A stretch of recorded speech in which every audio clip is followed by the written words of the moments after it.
Factoring a perfect square trinomial with leading coefficient of 1. I have given you the formulas that would typically, we would actually check them if we were in a seated class, because we'd have a mixture of different problems when you're doing like a chapter test or whatever.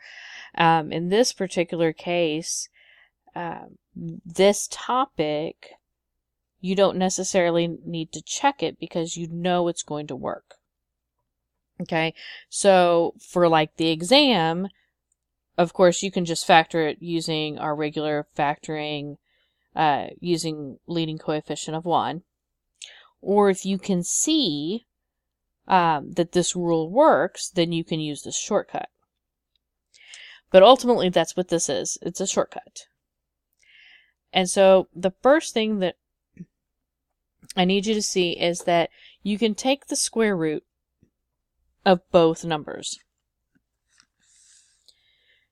Or of both the first term and the last term. Okay, so in this case, oh, sorry, I'm getting a little choked up here. So in this case, if we took the square root of v, it would just be, or v squared, it would just be v. Okay, if we took the square root of 64, we would find out that it's 8. Okay. And since both of these have plus signs, then we're going to put a plus sign right here in the middle. And then on the outside, we're going to square it. And that is the answer for this top example. This bottom example, you're again doing the same thing. We can take the square root of x squared, which is just going to be x.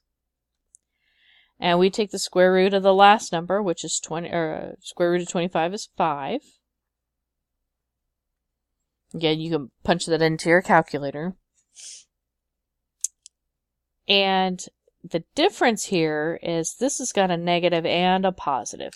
So if you look over here, our formula shows a negative and a positive, means that in the middle we're going to have a negative.